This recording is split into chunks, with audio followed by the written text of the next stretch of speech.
Okay, we're now in section 6.4 of our active calculus textbook, and this section goes into a lot of physics applications, work, force, pressure, especially hydrostatic pressure. So we have a lot to talk about here. And the basic idea is when we're trying to calculate work, things are fine if like the force is constant, but what if the force that you're trying to, over a distance that you're trying to calculate is varying? Or what if like the hydrostatic pressure varies as, you know, how deep you are in water?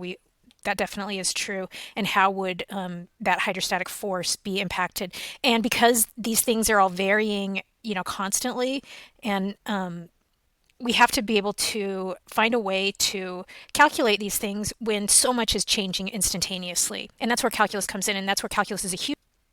In this section, we're going to be talking about leaky buckets, like lifting them up, and how, you know, that involves a certain amount of work, but the work changes as you're lifting up the leaky bucket because water is constantly going out of it. And so in some ways it becomes easier as you lift the work. It's not a constant amount for the distance traveled. The work involved varies as you're going up and up and up. Another example we'll look at is the work involved in pumping water up out of, like, for example, a sump pump that might be in a basement. You know, you've got a basement, and oftentimes you'll have a sump pump that prevents flooding in a basement, luckily. But we want to know, what is the work involved in pumping up that water? And another example that we're going to take a good hard look at are dams and the variety of shapes of dams. And so a typical dam is this humongous structure that's holding back water, like there's a big lake right here, and then it lets out water at a certain rate, and that's what produces electricity. Is that pressure is turning some, I don't know exactly how it works, but it's the pressure from the water behind the dam. As soon as you start letting it out, invokes some process that generates electricity. And the question that we're going to ask here is, what type of pressure is on this dam? And we'll look at a little sliver of, well, I don't want to talk about that yet. Let me take that off actually, because I just want us to think about the dam, you know, what kind of water pressure, hydrostatic pressure is exerting force on that dam, so that, you know, when you build a dam, you want to make sure that it's going to have integrity in the construction, and that's certainly definitely important. Otherwise, you could flood whole communities or towns. And so we're going to look at this example. These two examples are both examples of work, and this is an example of hydrostatic pressure. So work, well, let me start by saying that work, if force is constant, work is just force times distance. So like pushing a 30-pound box over 5 feet would be 150 foot-pounds of work. But we want to look at, what if the force is changing in your situation, like the situation of the leaky bucket, where this weight is changing as we pull the bucket up. And so and then on this end, we'll talk about something a little bit different, but using the same strategy. Hydrostatic force, or that force from water, we'll talk about exactly what that means, is going to equal hydrostatic pressure times the area that we're talking about. And actually, both of these things are changing. The pressure changes. We'll talk about why hydrostatic pressure changes. That's the depth. As you get deeper and deeper in water, the area will change. And so our main idea is, we want to here calculate work by thinking about force over a distance, or here we want to talk about pressure on a large area. And we're going to sort of pretend that force is constant on a tiny sliver, and pressure is constant on a tiny sliver of, in this case, distance, and in the hydrostatic force problems, area. And so, and then we'll add all of those up, the little tiny slivers of work. For example, the leaky bucket, we're going to look at, you know, how much work did it take just to go that far or that far, and add all of these up. So we're just going to take tiny slivers of the distance that we're pulling that leaky bucket up, and we're going to sum all of those up, which will, and then we'll let the those little slivers, the delta x, go to 0, the number of them go to infinity, and the problem turns into an integration problem at that point. So we are kind of going to pretend that force is constant on a teeny tiny sliver, and then we're just going to add up all these forces to figure out what the work is. Or we might pretend that the hydrostatic pressure on a little tiny sliver of the dam, a little tiny rectangle of this dam, is constant. And that'll be our best approximation. But as we let the number of those slivers, or the width of the sliver, go to 0 and the number go to infinity, that actually does become the true hydrostatic force in that situation. So in each of these problems, the key is going to be these little tiny slivers. And we want to get all the equations right and all the make sure that we're in the right units and everything. But the idea really is we're going to be taking tiny slivers of things to count up different quantities that are changing all the time. And so this is the main idea for all of these problems. Just as before, we would count up tiny distances to calculate, on a changing velocity, we would count, the total distance traveled just by looking at teeny tiny slivers. So here we'll see that work is, from a starting and stopping point, force times distance, just integrated when that force is constantly changing. And here, over here, our hydrostatic force is going to be over a certain interval, the pressure, the hydrostatic pressure, times the area that we're looking at.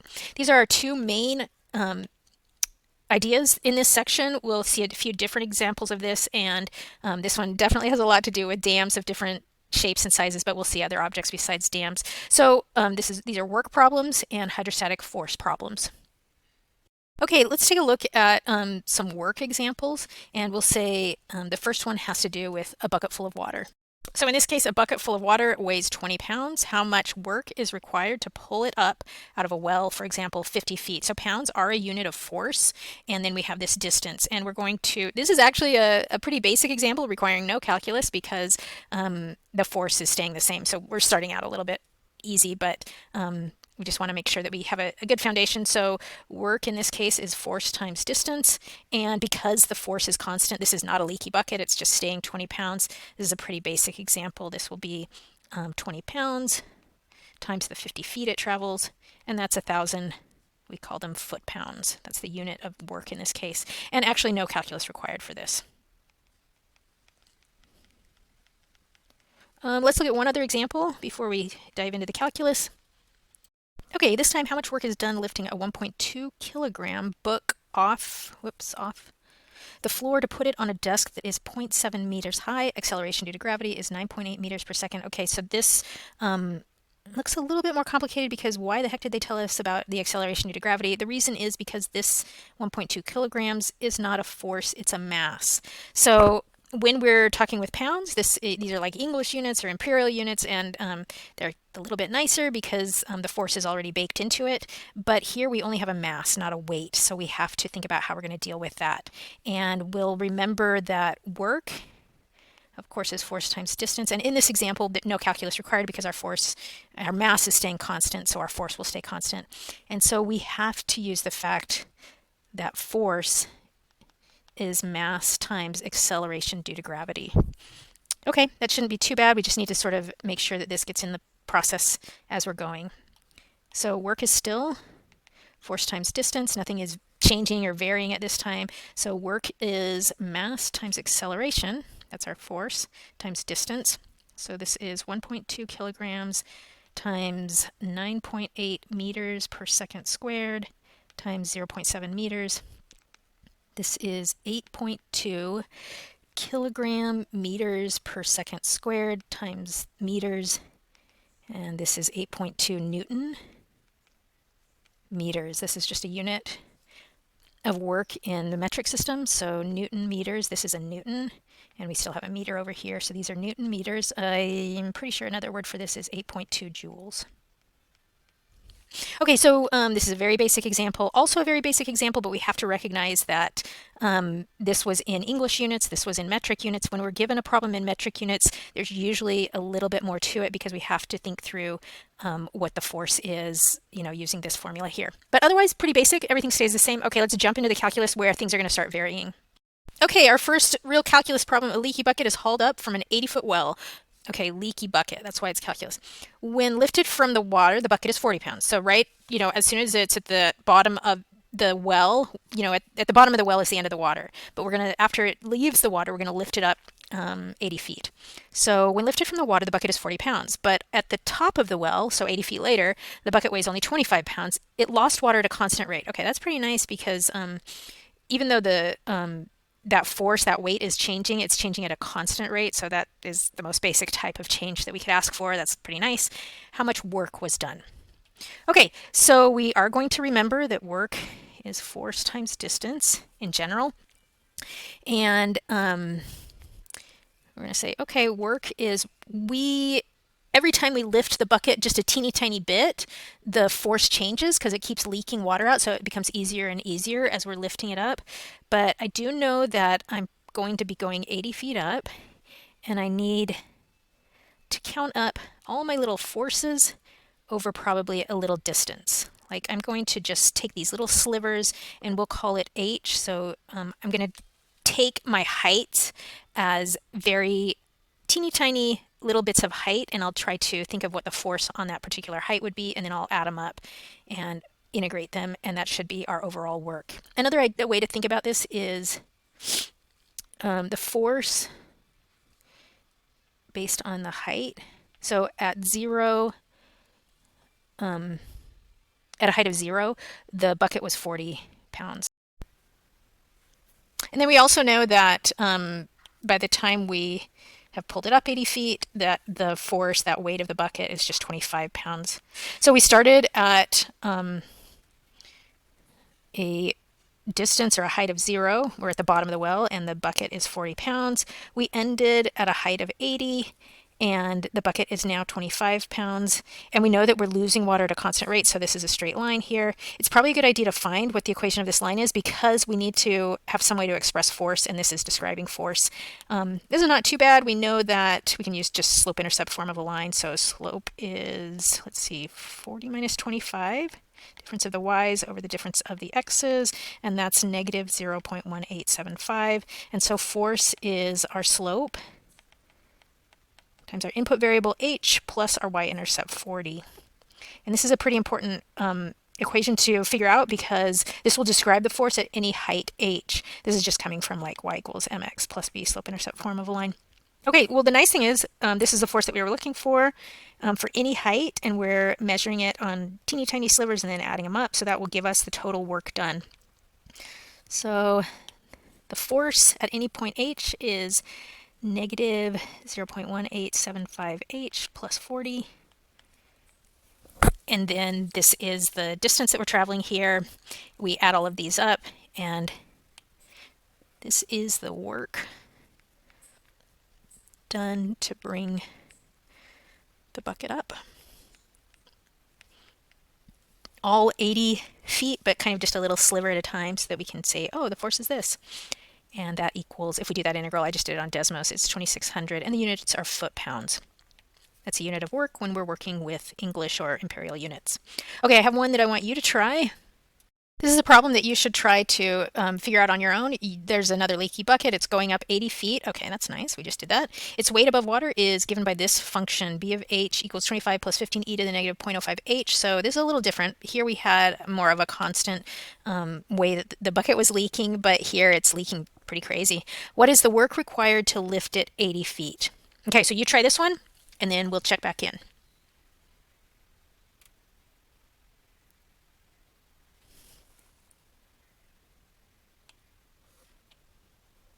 All right, so we are still, we're trying to calculate work, and we're still going up 80 feet. And this time, the weight of the bucket is going to behave a little bit differently, but it's still losing weight as we go. And let's get a picture of what this looks like on Desmos. This is what the weight of the bucket looks like when it's weighing this much at a certain height. So again, it weighs 40 pounds when we first start off, and then by the time we get to 80, it actually still weighs 25 pounds, I'm pretty sure. Just for comparison, let's put up that other bucket that was leaking more constantly. So negative 0.1875x plus 40. Okay, so it looks like 25 plus 15 e to the negative 0.05. So pretty close, but they start off the same. And then the first example bucket we looked at was just losing water at a constant rate. But here it really drops off fast and then kind of slows down in its weight loss. Not quite at 80. They do meet up at 78.4. So the question is, which one do you think would require more work? What's your guess as to which one requires more work? I mean, when I look at it, I'm going to say this red curve requires less work because right off the bat, it shed a lot of water pretty quickly. The weight of the bucket really drastically goes down compared to the constant rate. So we're pulling up that bucket, and it's just not that hard, not that hard.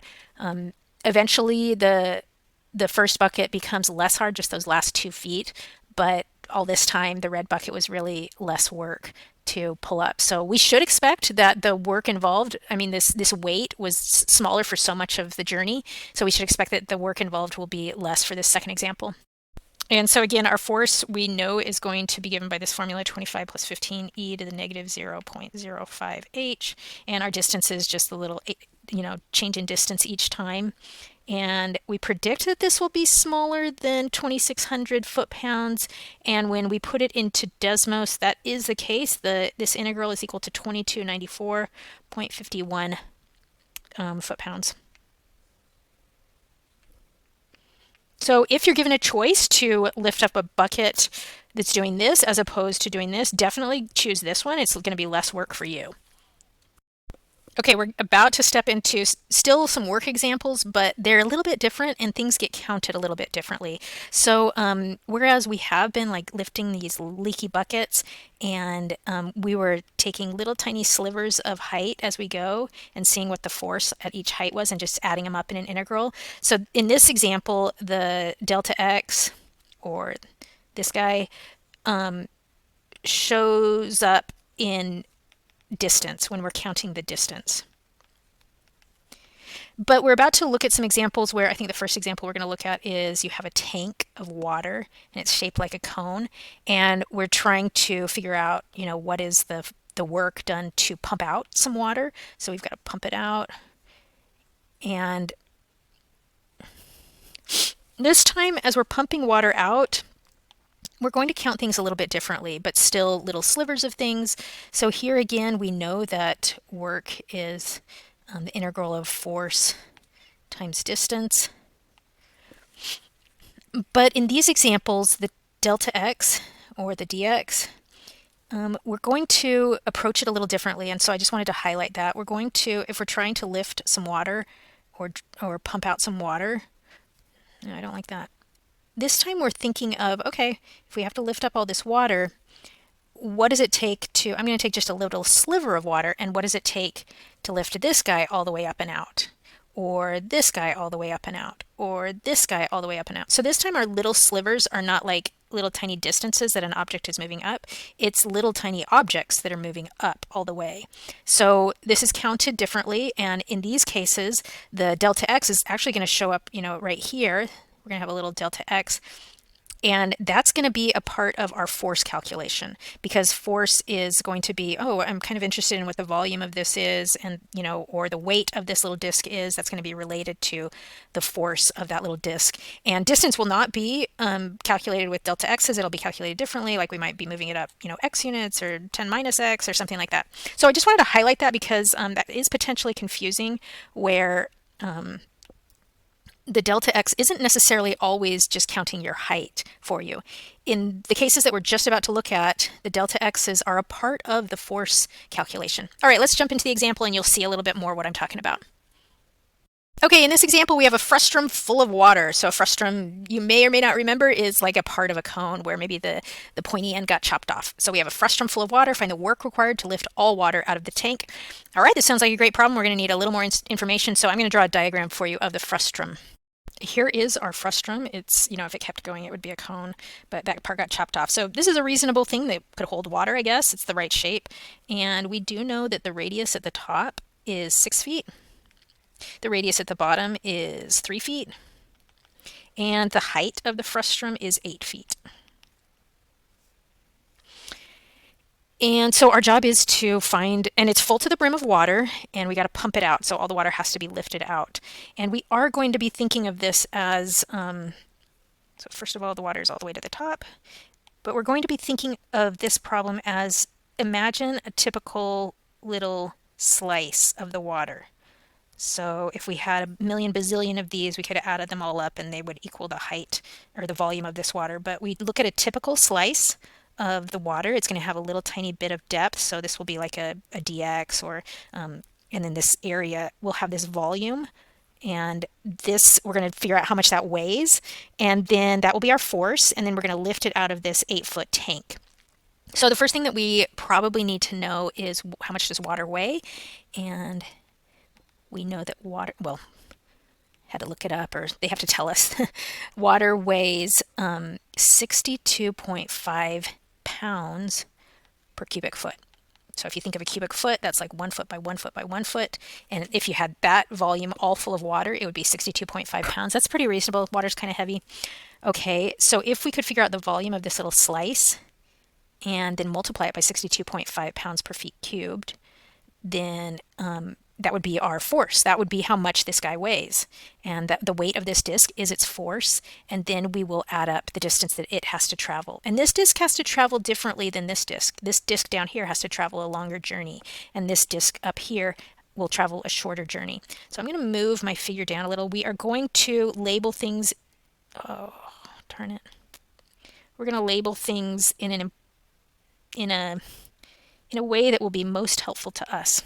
And the way we're going to label things are, we're actually going to let this be the x-axis in a positive way, and this will be the y-axis, and this is the positive direction. And okay, so the reason I do that is because as we move these little slivers down, down, down, I'm going to need the area of this circle, and it's going to be pi r squared, and my r is going to be the height. So I do need to find out what the height, kind of a function for this, the way that this is changing.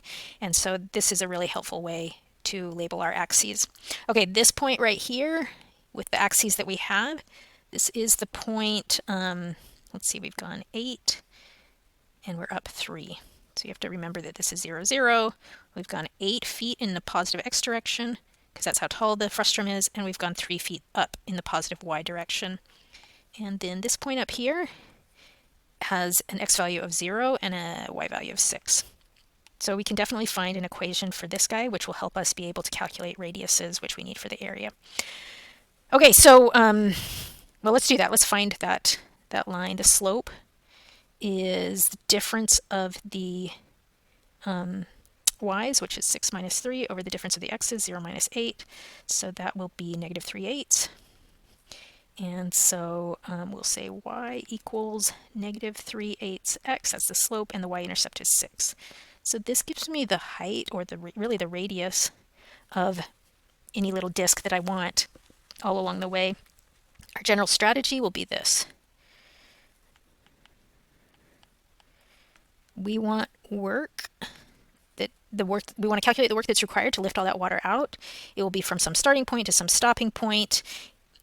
Honestly, since I'm lifting all these disks out, my starting and stopping point will probably be 0 to 8, because each disk is going to, be along that axis. So we're going to go 0 to 8, and I need force times distance. And so the force is going to be the weight of each of those little disks. And that will be pi r squared times a d. The thickness of this little disk is a dx, because this is the x-axis. Dx. And the distance. So how far does this disk have to travel? Well, the disk that is right here, x units along, has to travel up x units. And this guy is x units along, and it has to travel up x units. So the distance that it's going to travel is x units, and we just need to replace this r, and we can do that with the radius is the height, or the y value, at any point along as we're traveling down or up to get these little disks. Okay, so this r squared is just y squared, and we're going to write it in terms of x's. So w equals the integral from 0 to 8 of pi. I'm going to pull that out. Negative 3/8 x plus 6 squared, that's our radius squared, times x. I'm going to put dx at the end just because, that's how we write it, times x. The x came from the distance that each disk has to travel to get out of that bucket, to be pumped out of the bucket. But I think each piece, Oh man, I forgot a really important part. This is the volume of the disk, but it's not the force. We still have to add some more stuff to it because this is representing the volume of that disk, but we still need to know what is the force, and that disk will weigh 62.5 pounds per cubic foot. So we definitely have to multiply that by 62.5. When we calculate the volume, it'll be in terms of cubic feet, but then we do have to get the weight of the water, and the weight of the water is, or the force of the water, which is the same as the weight of the water, will be, force is that volume times 62.5 in this scenario, because it's how much volume do we have times the weight per cubic foot. Okay, so that was an important thing that I have first forgot. Luckily, I remembered it. So that's 62.5 needs to go in.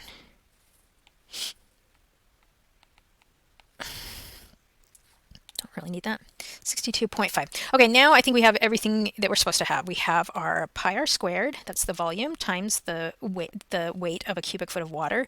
So this is our force. This is our height that it's being moved. And when we add a bunch, well, this was part of the force, part of the volume, which is part of the force, and we're going to take all those disks out from 0 to 8 feet. And so this should calculate all of the work. So the work, when I do this in Desmos, it will be 103,672 foot-pounds. And this is the solution. Sometimes you'll see it written in scientific notation, like the work is 1.03 or 1.04 times 10 to the, let's see, 1, 2, 3, 4, 5 foot-pounds. It's a lot of work to get that water, but it was a lot of water. That's a pretty big tank.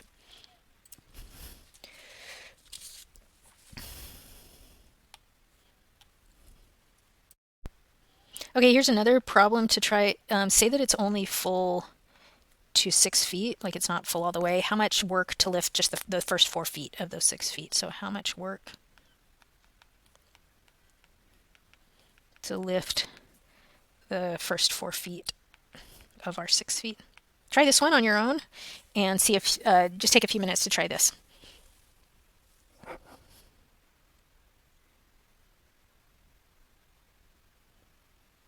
We can still use a lot of the work from the last problem. It's just that this time we're only counting from, let's see, if we're going, it's only full to 6 feet. So the top 2 feet we're going to go from 6 feet, and we want the first 4 feet of that. So that's going from 2 feet to 6 feet. So we just want the work pulling up this water from the 2 feet mark to the 6 feet mark, but the same story. So the same pi times negative 3/8 x plus 6 squared times 62.5 times x dx. So this time the work was only 60,672 foot-pounds, so a lot less work required than if we had the full 8 feet of water.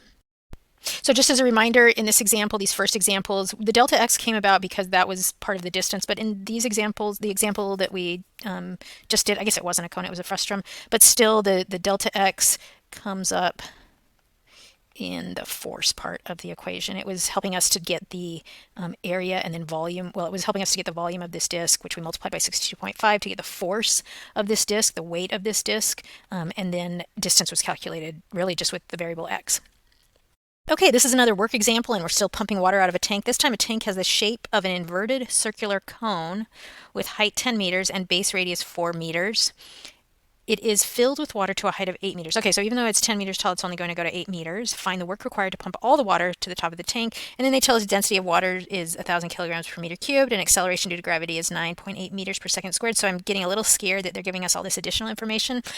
But there's no need to be scared. It's just because we're working with now metric units. And unfortunately, with metric units, there usually is an extra step or two because they're going to give us, we have to think through mass. And it's not just that the force is given to us. We have to, it's a little bit more. But it's totally doable. Let's start by drawing a picture of what's going on. So we have an inverted cone, and it is 10 meters tall. And at the top, the radius is 4 meters.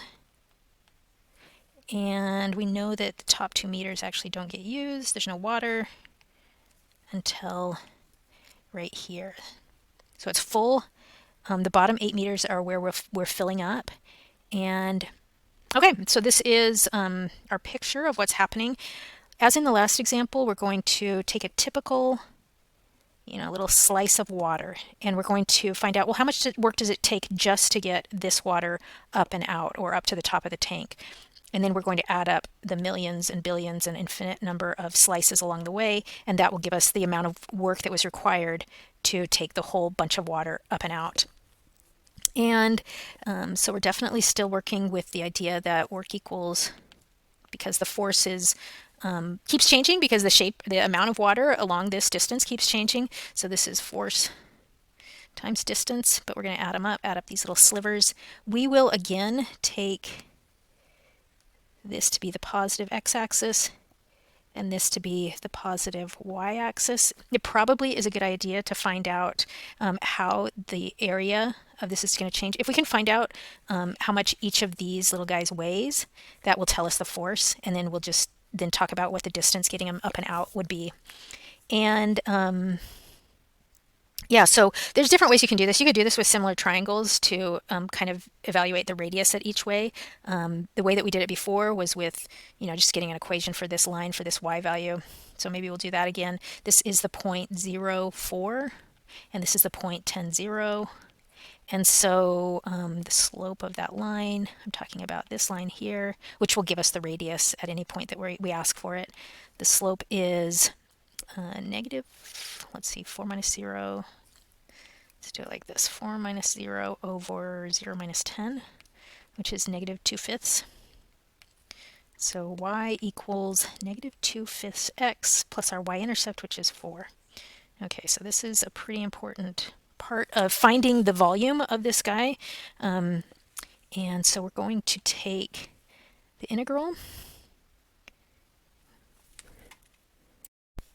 So let's take a minute and talk about force. The force is where most of the difficult calculation or setup is going to be. The distance is really, we're just moving this each disc up x units to be at the top of the tank or out of the tank. And so force is where we really have to think about what's going on. So force is mass times acceleration, that acceleration due to gravity, and that's why they gave us this. So when we're talking about metric units, the force of an object is going to be its mass times the acceleration due to gravity. This is what's pulling it down, and so that's what we have to counteract to pull it up.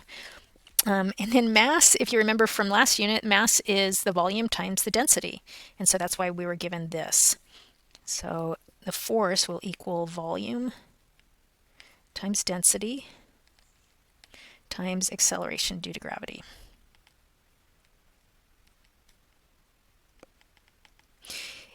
It's good to think about what we did in the last example, how it was a little bit different. In that example, we were able to calculate force by just finding the volume of a disk, and then we knew that it weighed, a disk of water was 62.5 pounds per cubic foot. When you're dealing with English units or imperial units, you can just immediately go to this. But when we're dealing with metric units, we have to think about what this part of the equation will be, that this is going to give us, what really help us find out how much that little piece is weighing, or the force on it is more accurate. And so let me be a little more clear. Force in metric, when we're talking about metric units, is mass times acceleration, but mass is volume times density. And so we're going to find out the volume of this disk. And we know that density is this for water, and acceleration due to gravity is a constant right here. And so again, it's really still just calculating the volume, but with metric units, we have to take into account the density of water and the acceleration due to gravity, and that will give us the force of that little disk. So first, let's start with let's go ahead and start building our integral. I'm going to be going from where to where? I'm going to be going from, my first disk will happen right here at x equals 2, and my last disk will happen right at x equals 10. So I'm going to be going from 2 to 10. And the volume of each disk is pi r squared dx. I'm writing it a little bit strange right now, but this is the volume of each disk.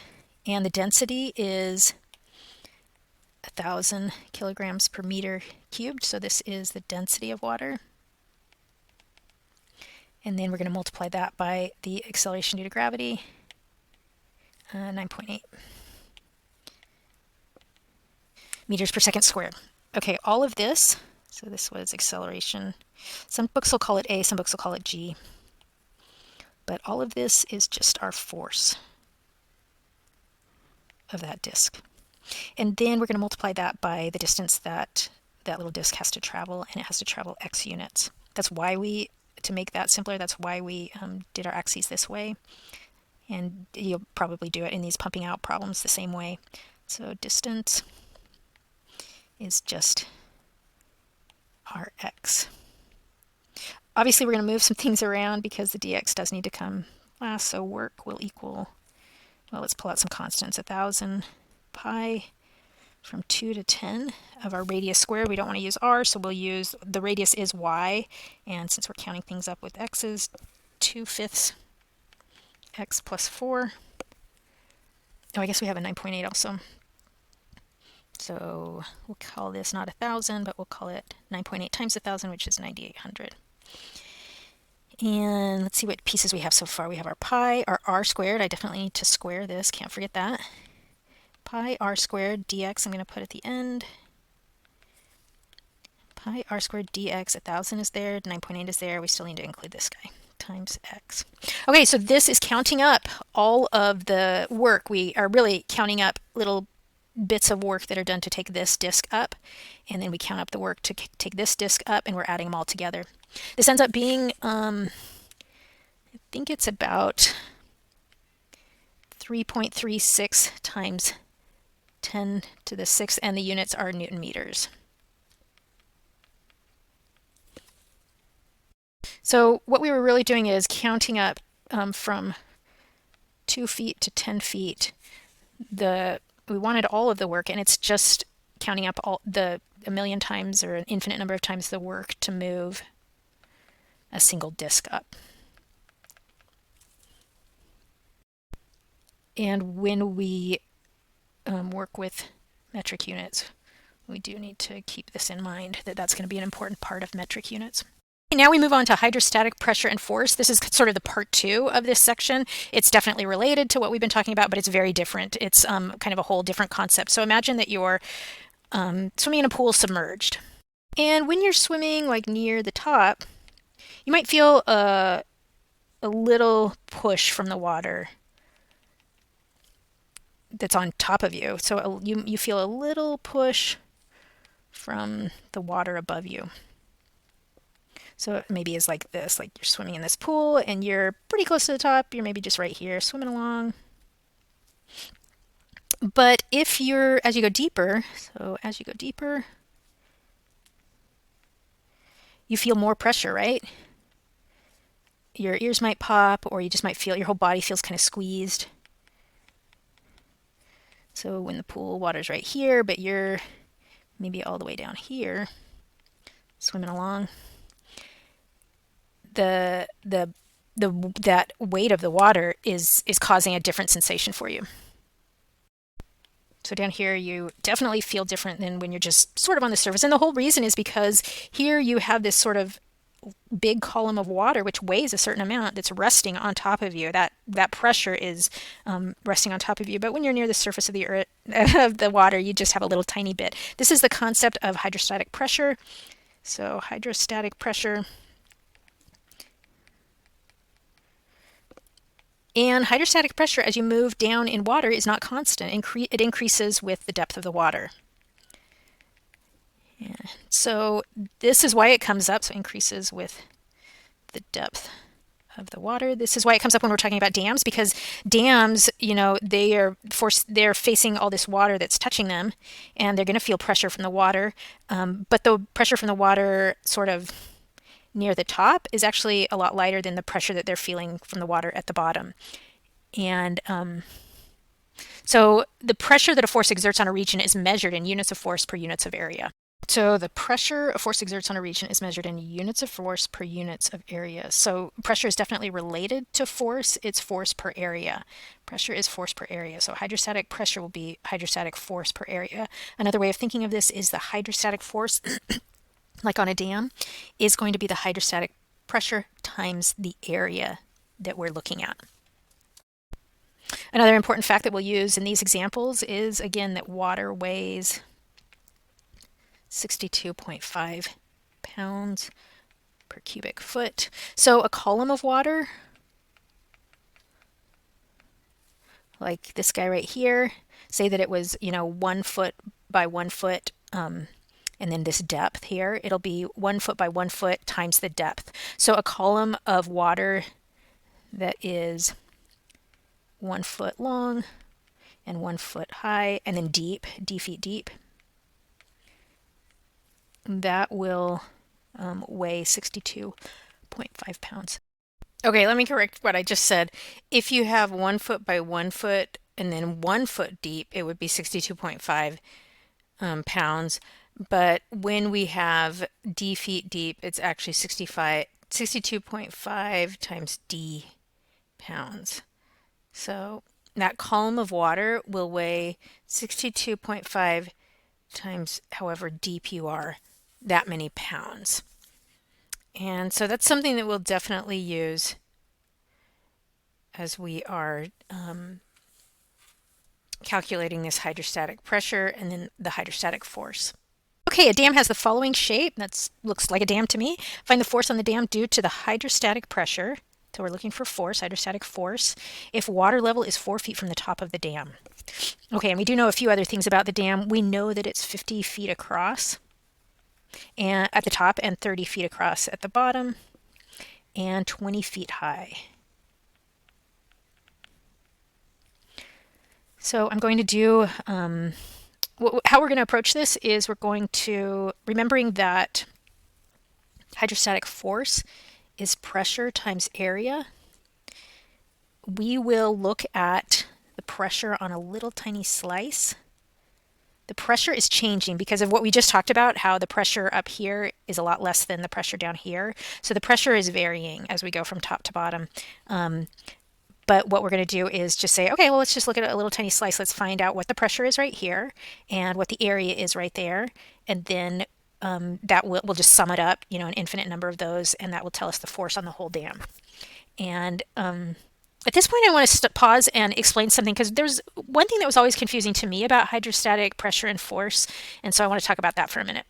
The thing that was always slightly confusing to me about these dam problems is we started by talking about hydrostatic pressure in water being like this vertical pressure, but now all of a sudden we're trying to talk about a horizontal, like the water is pushing horizontally against this dam. And I didn't understand why, how can we be talking about pressure, this water pressure and this water force being pushed down, like this column of water being pushed down on an object like a swimmer, but then all of a sudden we're talking about hydrostatic pressure and force being pushed horizontally against a dam. So at any point in a liquid, the pressure is the same in all directions. So underwater, your nose and ears feel that same hydrostatic pressure, whether it's the top of your head or the sides where your ears are or your nose coming from the top, it's going to feel that same pressure. So this was kind of a key for me to learn, is that the pressure is the same in all directions. So the hydrostatic pressure on the dam depends on the water depth against the dam.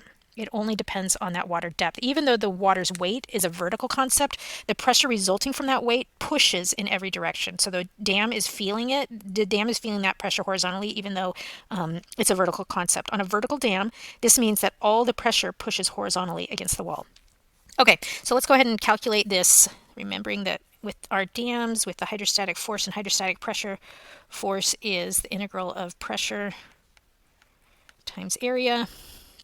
And here, let's see, I think we have to remember that the water level is 4 feet from the top of the dam.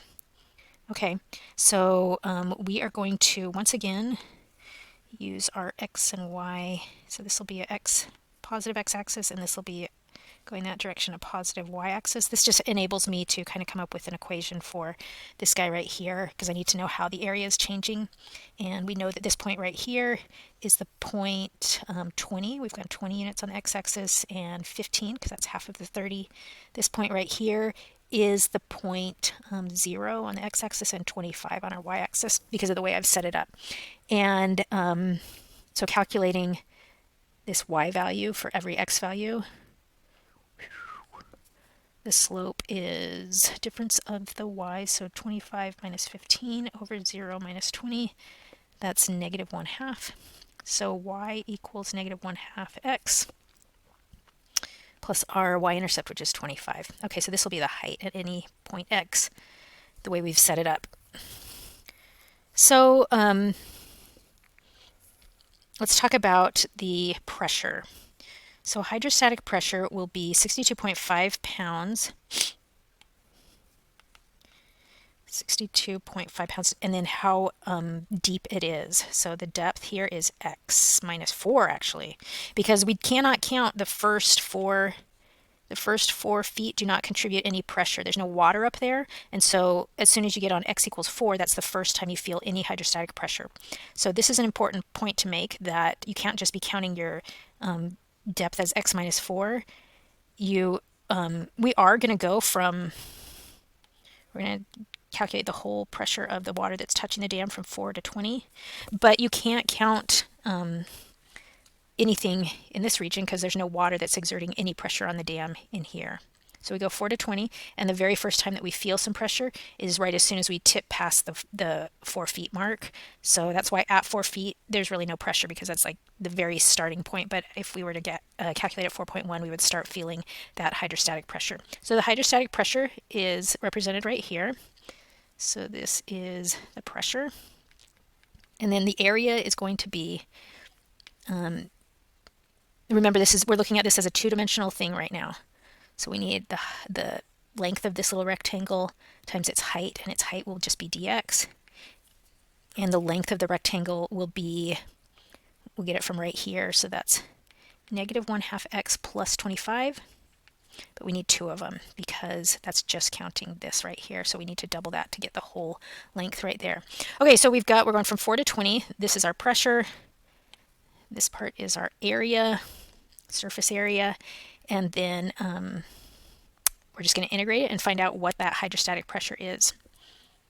And I calculate this as 282,666.67 pounds.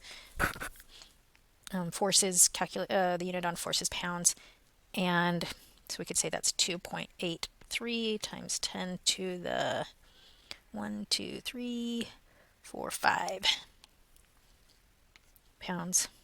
So this is the hydrostatic force that's being exerted on this dam. Because the pressure was changing as we went down, the pressure up here is not nearly as much as the pressure down here. We had to use an integration because it's constantly changing as we move our way down. So we just tried to figure out what the pressure was for this little guy right here, and then multiplied it by the area of this little guy, and then we summed all of those up. This is example 5. Find the hydrostatic force on one end of a cylindrical drum with radius 3 feet if the drum is submerged in water 10 feet deep. And that's all the information that we need to know, actually, is everything is given that we'll need. Let's draw a picture, though, of what's going on. So there is some cylindrical drum, and we're just interested on what is the hydrostatic force on the end of it. So here's the end of the drum, and actually let's move it down a little bit because it's under 10 feet of water. So here's the water level, and maybe it's sitting on some ground, maybe it's not, I don't know. But this is 10 feet from top to bottom. And they tell us that the drum has a radius of 3 feet. So this is 3 feet. And yeah, so that's good. So we probably need to figure out how we're gonna put our coordinate system. In this case, it makes the most sense, because we're dealing with a circle, to put our coordinates right at the center of that circle. And as we go through the example, you'll probably see why. Because now I can come up with an equation for this circle, a circle that's centered at the origin with a 3-foot radius. Hopefully that's somewhat familiar to you, that this circle will have, as its equation, x squared plus y squared equals radius squared, so 9. And I am going to be, what my strategy is I'm going to be counting up, what is the hydrostatic pressure on this little guy right here, because that pressure is always changing. But I could probably find the area of this guy or this little slice right here and multiply it by the pressure at that point. That pressure is just dependent on depth, and then we'll add all of those up, and that'll give me the pressure on the whole end of the cylindrical drum. So I will need to know at a typical height, what is this point right here? What is my y value?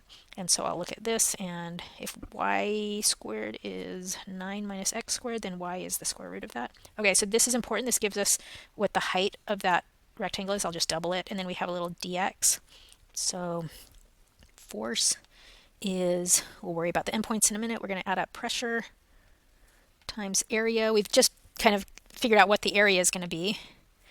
The area of each of these little guys is going to be a dx times 2 of these 9 minus x squared. This is the height of this long rectangle, because this was just the square root of 9 minus x squared, and we needed 2 of them. And this is the width of that rectangle. Remember, we're looking at just a two-dimensional object right here. Now we have to think about, oh, that looks kind of like a division. I didn't mean for it to look like a division. So this is the area here. And the pressure, well, now we do have to start thinking about what are our starting and stopping points. So if this is 10 feet and x equals 0 right here, we're going to go from, this would be x equals -3 to 3. So x equals -3 to 3. And pressure is going to start being counted. Well, pressure is 62. Let's make everything yellow. -3 to 3. And pressure will be 62.5 times the depth. And the depth, for example, right here, the depth is, we're down 4 units. And the depth here is we're down 7 units. And the depth here is we're down 10 units. So how do these relate to the x values? Well, this would be when x is -3. So this is, well, let's start with this one. This is when x equals 0. So it's like x plus 7. This is probably the hardest part of the problem, is I'm going to tell you that the depth, the pressure is always this 62.5 times the depth. And this really is kind of one of the hard parts of the problem, is figuring out that we did an x plus 7 here. But if you think about these different values, you know, what is the depth here? What is it here? What is it here? It's changing. Well, right here it's the x value, which is 3 plus 7. Here it's the x value 0 plus 7. Here it's the x value -3 plus 7. So the depth is 4 here, and then to here it's 7, and to here it's 10. So hopefully that it was a good enough explanation. Sometimes you do have to kind of construct what the depth is at that point. So that is calculating the pressure, 62.5 times the depth. And this is all we need. So this will equal 12,370 pounds. So the two big ideas from this section were the idea of calculating work as a force times distance, but this force was always varying. And so we were taking just those little slivers and integrating them up. And sometimes the distance was, sometimes the calculation was done as we were moving an object like a leaky bucket or some object through a distance. And sometimes we had like a big container of water that we had to pump out, and so we were taking like a representative disc and just tons of these little discs all the way down the whole volume. We just split up into these little infinitesimally thin discs, and we would talk about the work that was demanded to pump each of those discs out. And so sometimes you probably remember this, the delta x or the dx was a part of the distance. That was when we were pulling up a leaky bucket and that force varied. Or sometimes the dx was a part of the force, where it was a part of the calculation of the volume of that little disc. And then if it was in English units, then it was a little more straightforward. But sometimes if we had, just a mass given to us, we had to remember that force is mass times acceleration due to gravity, that 9.8. And oftentimes we would even have to think of mass as volume times density. If it was some water we were trying to pump out, times that acceleration due to gravity. So with metric units, you just need to make sure that everything's being counted appropriately. Usually with English units like pounds and feet, the force is just whatever the weight of the object is. And then, so for a leaky bucket, that was pretty easy.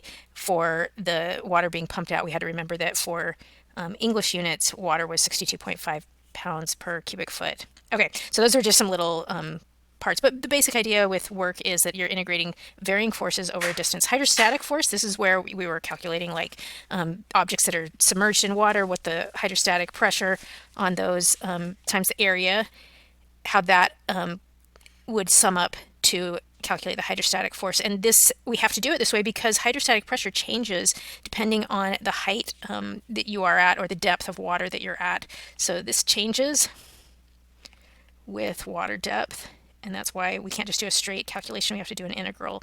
It's changing at every moment that you go down. And same story for these problems. The force was always changing on us, and that's why it's in the calculus course. All right, so these are our two main topics that we want to be fairly familiar with.